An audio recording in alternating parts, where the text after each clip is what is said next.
Yeah! Aí, pessoal! Hoje o nosso programa tá bacana, tá fantástico. Eu vou conversar com um cara que lutou muito nesta vida. O cara, olha, nesta vida o cara batalhou mesmo, mas conseguiu vencer. É um exemplo para todos nós. Hoje ele é um vencedor, bem-sucedido na vida, pastor da Igreja do Evangelho Quadrangular e deputado estadual. Estou falando de quem? Pastor Celso Nascimento. Vou receber aqui com muito carinho. Pastor Celso. Olá, tudo bem? Como está? Nosso comunicador Vicente. Prazer estar aqui com vocês. Estou alegre de você vir aqui no nosso programa, porque a coisa mais difícil é conseguir trazer você, rapaz. Ô, Vicente, eu quero agradecer a oportunidade e dizer que nós estamos felizes hoje, porque faz muito tempo que eu tinha esse sonho de estar perto de você aqui na televisão. Puxa vida, nós já fizemos isso antes, né? Você me ajudou muito. Fizemos isso antes, nós estávamos juntos fazendo o programa de TV aqui em São Paulo, né? Em São Paulo, olha que legal. Foi numa TV que eu não sei o que aconteceu, onde era o prédio da Globo. Da Globo, isso, comandado pelo falecido Fausto Rocha. Saudoso Fausto Rocha. Era ao vivo, tudo a vir, né? E era ao vivo, não podia... Ali nós levávamos um bate-bola gostoso, né? Assunto da hora, né? Da hora, no momento ia... E o pessoal achava incrível, porque ao vivo não podia, né? Não dava para parar. Mas que gostoso, viu? Eu estou feliz Prazer, contigo, muito grande. porque esse bate-papo, o pessoal conheceu um pouco mais de você, certo? Verdade. E a sua infância foi uma infância assim muito sofrida. Você já fez de tudo, você parece que vendia verduras. Me explica um pouco esse detalhe da tua infância. Então, vamos lá. Eu sou nascido na cidade de Bauru, 22 de março de 1958. Você não esconde a idade, não? Eu não escondo. Eu acho tão gostoso, né? Eu acho que isso é muito mais, encaixa mais para mulher, né? Mas homem, quando fica falando, então, tal, não. Eu tenho o maior prazer de dizer que eu vou completar em breve 60 anos com energia de 40, né? 60 já, mas com muita alegria, viu? Tranquilo, sabendo que Deus tem estado conosco. E eu comecei assim, a minha mãe, ela veio da cidade de Tupanatinga, Pernambuco. E ela veio jovenzinha para São Paulo e não sei por que mistério ela acabou chegando em Bauru, a cidade onde eu nasci. E ela em Bauru, então, começou a trabalhar de empregada doméstica, uma pessoa simples e tudo, tal, 4º ano primário só. E depois ela aí, então, começou a conhecer a vida lá e tal, até que ela se converteu. Aí foi quando eu já estava com 2 anos de idade e aí começou uma diferença de vida, porque até aquele período era uma vida pobre mesmo, né? Eu digo sempre nas palavras que a gente morava naquela casinha de chão batido, era tudo muito simples, a comida era simples, tudo era muito dificultoso naquela época. E a gente teve uma vida assim de trabalho. Aí depois que eu nasci, porque quando a minha mãe estava grávida, anunciou que estava grávida, meu pai não queria. E ele até falou lá para ela, tira isso daí, né? Que coisa! E ele não queria não. Mas depois que eu nasci, ele se afastou, ficou mais ou menos 2 anos longe da minha mãe, mesmo, né? Aí começamos a ter uma vida assim, bem devagarzinho e tal, mas aí ele voltou, ficou com a minha mãe e tudo mais. E eu comecei aos 10 anos, a ajudá-lo, ele era encanador. Então ele ia para fazer o serviço, né? Naquela época a empresa de água em Bauru passava lá com 100 homens fazendo buraco na rua para colocar os canos. E quem queria a ligação de água tinha que contratar um encanador que esse fazia então as derivações nas casas. E eu era que fazia o buraco para poder... Você? Tinha quantos anos naquela época? Eu tinha uns 9, 10 anos. Já estava na picareta? Tinha que estar ali na picareta, ajudando, sol quente. Às vezes você tacava a picareta no chão, saía faísca, de tão duro que era. E Bauru é uma cidade quente. Quente, muito quente. E aí foi a primeira atividade, né, de um garoto, de uma criança. Passado mais um tempinho, mais ou menos lá para 10 anos, o meu pai fazia tachos, panelas, formas de lata, porque naquela época não tinha ainda o plástico como o Tupperware, essas coisas de hoje, né? E aí ele fazia tudo de lata de óleo, cortava as latas, preparava latas redondas, fazia caneco, era assim a vida. E eu saía vendendo aquilo que ele fazia, juntava um monte de lata em volta, aquele barulheiro de lata, quem quer caneca, quem quer assado, importa, quem quer assadeira, quem quer isso, quem quer aquilo. E era isso o meu trabalho.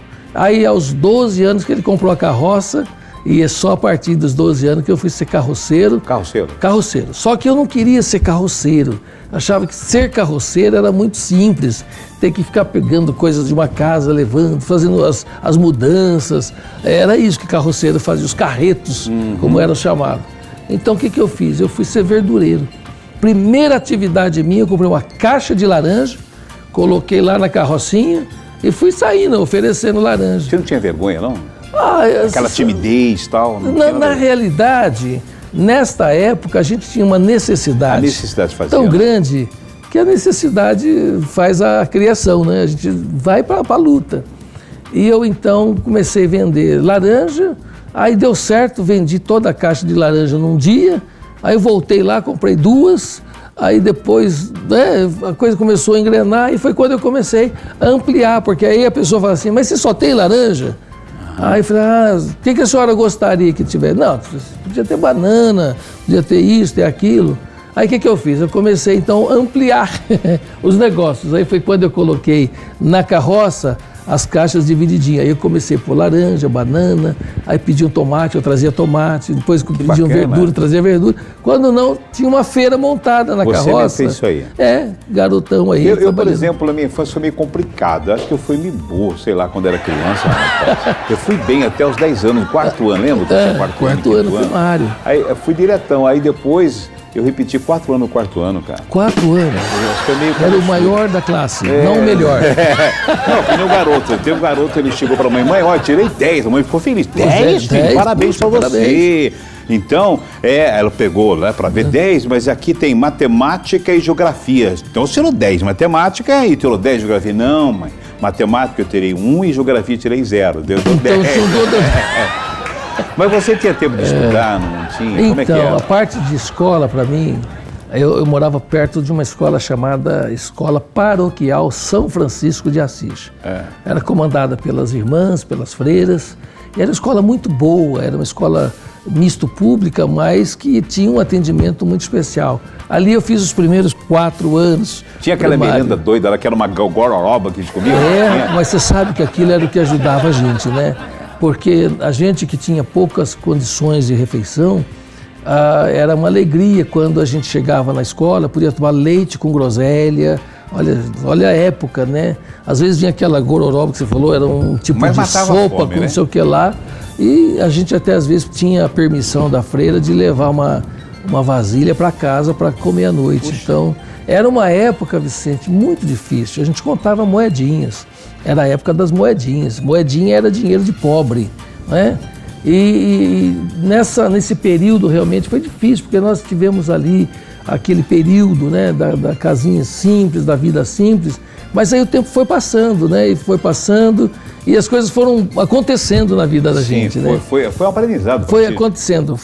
Aí eu saí da casa de chão batido, já para uma casa de assoalho. Aí que eu aprendi a mexer com escovão, né?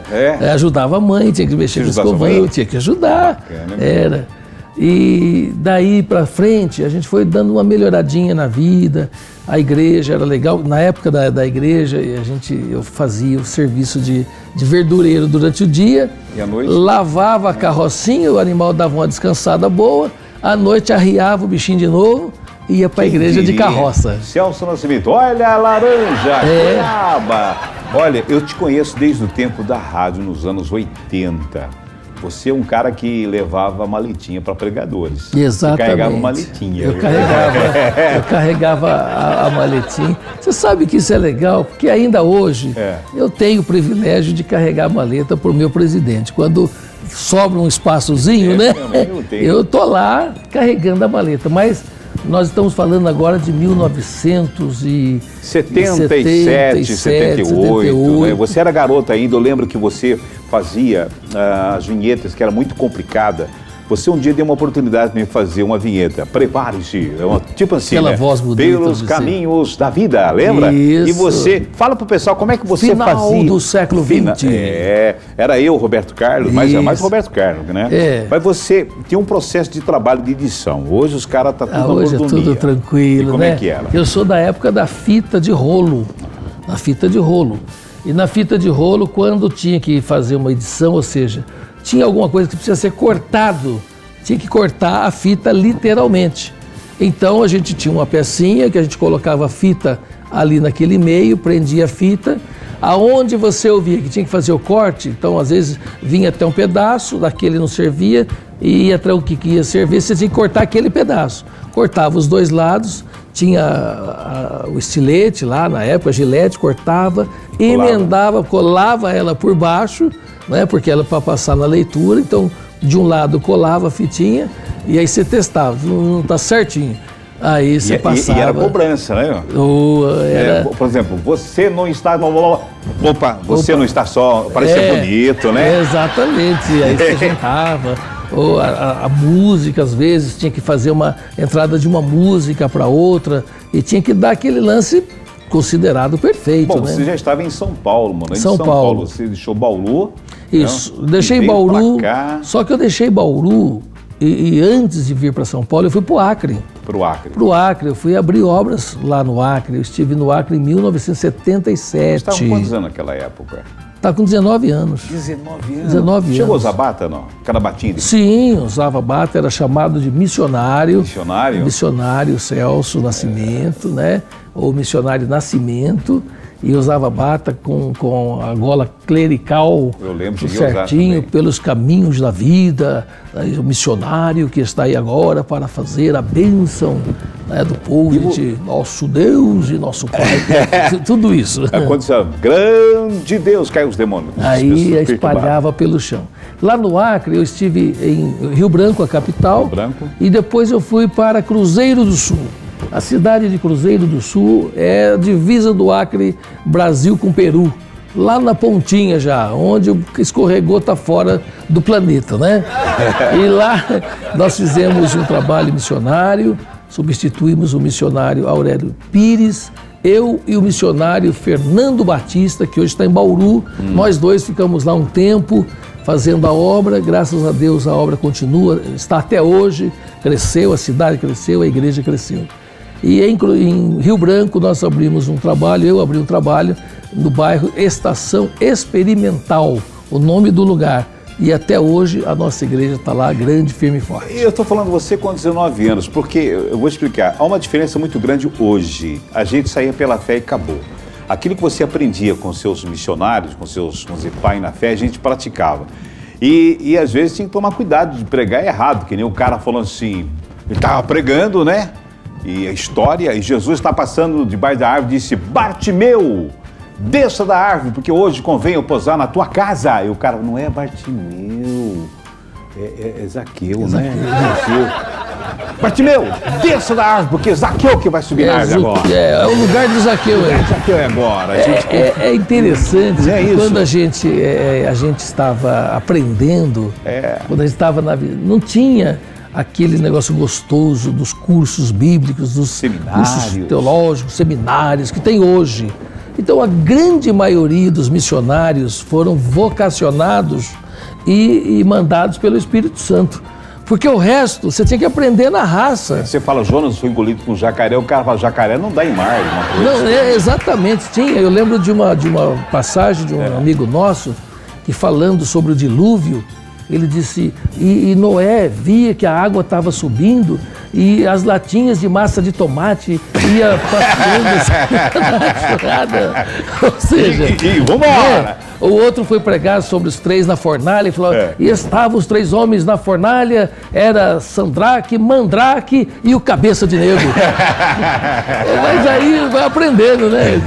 Que não era Sandraque nem Mandrake, e principalmente Cabeça de Negro, né? Mas a pessoa vai ouvindo, vai falando, e depois vai aprendendo melhor. E a vida missionária era uma escola ao vivo, né? Pela no campo. Você encarou, por exemplo, o lugar mais longe foi o Acre, na sua... O Acre. Então, mas a gente não tinha esse lance aí, financiamento, investimento, como Vicente, para ir ao Acre, nós estávamos em 7 jovens missionários. Todo mundo assim... Coração fervoroso. No reino, aprendendo. E nós fomos de São Paulo a Cuiabá.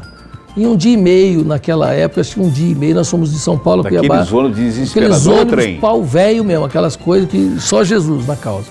Mas quando chegamos em Cuiabá, nós tivemos a seguinte notícia, ó, só vai sair um ônibus para Rio Branco a hora que o outro que saiu de lá chegar. Nossa! Bom, nós ficamos 1 dia... Tinha dinheiro? 2 dias, 3 dias. Aonde? O dinheiro que nos foi dado na época pelo secretário executivo da época dava se fosse 3 dias de viagem. São Paulo a Rio Branco, que era a ideia que se tinha. 3 dias de viagem.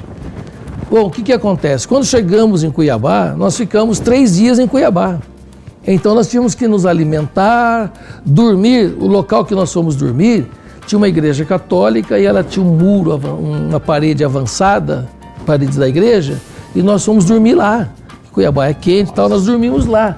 Do lado de fora da igreja católica de Cuiabá, a catedral que tem lá, ficamos ali que era próximo da rodoviária. Aí nós deixamos nossas coisas ali, aí escalava um ou outro para ir até a rodoviária para saber quando que ia sair o tal ônibus. E o dinheirinho contadinho. E contadíssimo. Poxa. Nós tivemos de Cuiabá a Rio Branco 7 dias de viagem. O que seria 3 de São Paulo lá, nós gastamos de Cuiabá até Rio Branco 7 dias. E no meio do caminho o dinheiro foi acabando. No penúltimo dia, Vicente, nós estamos chegando ali na divisa do Rio Madeira. E é um momento muito forte da nossa vida ministerial, missionária. Por quê? Acabou o dinheiro. E os meninos que estavam comigo, eu era o segundo mais velho do grupo, eu estava com 19, tinham com 25 e os outros tinham 18, tinha um de 17 e tal. Então, o que a gente fazia? A gente limpava o ônibus, porque você imagina 6 dias, 5 dias, 6 dias num ônibus. É o calor. Era terrível. E outra. E não tinha banheiro como tem que não. E se der aquele lance, aquele desespero assim? Se tivesse o desespero... E agora como vocês faziam? Não, se tivesse o desespero, tinha que pedir para o motorista parar no meio da estrada. Nossa. Mata de um lado, mata do outro. E tinha uma moita olhando o cara chegar atrás da moita, todo mundo olhando pro cara, depois de sair atrás da moita. Não, chegava um momento que o pessoal ficava meio sem jeito já, suado, né? Porque né? Desespero, suando. A roupa foi ficando marrom, porque você não tinha como trocar roupa, né? Então era uma situação difícil. No meio do caminho, acabou o dinheiro. Então a gente limpava o ônibus, tal, descia todo mundo, voltava. Nesse dia que não tinha mais dinheiro, falei, nós vamos fazer o que lá fora, né? O que nós fizemos? Todo mundo desceu, aí nós ficamos limpando o ônibus, deixamos ele arrumadinho e ficamos todos os 7 dentro do ônibus. E a gente fazia o que, Vicente? Nesse primeiros 5 dias, a gente cantava, um orava, outro pregava para treinar. Então hoje você vai pregar, tá? Para ver se ele estava pregando mais ou menos bem, né? E é quando saem essas historinhas. Nesse dia, como nós não descemos, o que nós fizemos? Nós ficamos lá no ônibus, limpamos o ônibus, ficamos lá atrás. E começamos de novo, a hora que o pessoal entrou e começou a caminhada, nós começamos a cantar e tudo mais. Aí, uma senhora que estava mais próxima de nós falou, mas por que vocês não desceram para comer e tal? Aí contamos, não, nosso dinheiro acabou, então nós estamos aqui agora esperando chegar, mas acho que vai chegar logo e tal. Ainda faltava 1 dia e meio para chegar. Aí falou, vai ter uma outra parada.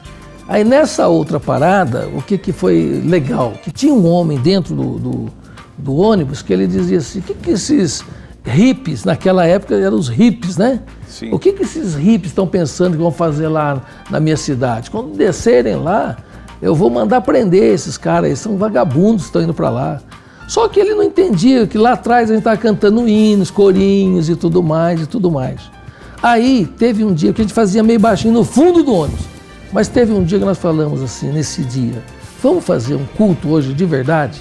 Vamos fazer mesmo, tu vai orar de verdade, vai pregar de verdade, nós vamos cantar. Eu tocava sanfona, tinha um que tocava violão, então nós fizemos um culto lá atrás, nós estávamos lá no fundo do ônibus e cantamos e tal, e o rapaz que pregou ele falou sobre salvação, mas ele falou de uma forma tão gostosa, tão pessoal, que ele fez o apelo. Mas até então o apelo era para nós ali, né? Para vocês, para nós fosse um treinamento, isso. Né? Quando ele falou, se tiver alguém aqui nesta hora que queira receber Jesus como Salvador e Senhor, vem aqui. E nós cantamos Foi na Cruz. Eu nunca esqueço. Nossa, foi na cruz. Foi na cruz, onde eu te... Quando nós cantamos Foi na Cruz, e depois um pedacinho Eu Venho Como Estou, saiu lá da frente uma senhora chorando e veio até nós. Puxa. Dentro do ônibus andando, em viagem. Ela veio chorando, olha, eu vi tudo que vocês estavam falando e eu quero reconciliar com Jesus. Eu era da Assembleia e quero reconciliar com Jesus. Quando ela falou isso, aí nós falamos, meu Deus, o negócio é sério agora, né? Mas veio um outro também, um outro rapaz que também queria se reconciliar. Quer dizer, a gente estava falando quem queria aceitar e veio dois querendo Jesus de volta, né? E foi um momento de emoção tremenda para nós. Sim. Aí a gente começou a chorar diante daquilo que estava acontecendo, porque era uma coisa que virou séria naquele instante. Vicente, quando terminou aquele momento, muita gente olhando para trás, ou aí vendo, se emocionando com aquilo ali, aí esse senhor que queria nos prender, sabe o que ele fez? Ele foi em cada pessoa, eu falo ainda, me emociona de tantos anos, e recolheu uma oferta, um pouquinho de dinheiro de cada um. Isso aí no coração dele. Falou, eu achei que esses moços aí, eles eram esses vagabundos, esses ricos, mas não é, eles são missionários. E ele recolheu de cada pessoa um pouquinho de dinheiro, Vicente, e nos deu. Na próxima parada, nós pudemos descer e jantar e se alimentar. Eu acredito que foi a primeira oferta missionária, a mais importante oferta que nós tivemos aquele dia. De todos que você recebeu e recebe em termos de ajuda, essa foi a principal. Não, essa foi demais, né? Porque mexeu com o coração daquelas pessoas. Nós tivemos duas almas que se reconciliaram, então nós tivemos um momento assim muito glorioso para jovens que estavam indo para o campo missionário. E é importante que você enfrentou desafio, né? Porque você vai num lugar que você não conhece ninguém, não tem noção de nada. E o poder aquisitivo do país também naquela época mais difícil. Era tudo simples, tudo distante, tudo pobre. Para ir de Rio Branco até Cruzeiro do Sul, ainda nós conseguimos ir de aviãozinho monomotor, cheio de carga, e o bichinho... A gente ia, a gente se benzia, tudo do jeito. A coisa foi tão séria na viagem que eu aceitei Jesus umas 3 vezes e eu me converti mais umas 2 e falei em língua pelo menos meio... O que nós temos que fazer? Só tem uma saída, Pai Nosso. Oremos. É que nem a Convenção Nacional. A convenção são megas convenções. Há quanto tempo você tem esse processo de organizar? Aliás, tem esse vídeo que a gente vai assistir um pouco, o pessoal trabalhando ali, viu o pessoal trabalhando, tem o pessoal trabalhando ali e todo se cuida. Vamos acompanhar um pouquinho o vídeo aí.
Então, como é que você viu, Vicente, esse processo pessoal aí... Começa já o pessoal trabalhando na montagem, vê o pessoal do conselho, até chegar na convenção. É bom lembrar que uma convenção, ela não começa uma semana antes dela estar acontecendo.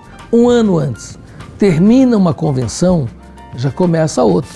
porque nós temos o processo de agendamento do local, depois vem o tema que vai ser discutido, a proposta do tema, o que vai ser incrementado dentro do tema para ser mostrado aos convencionais.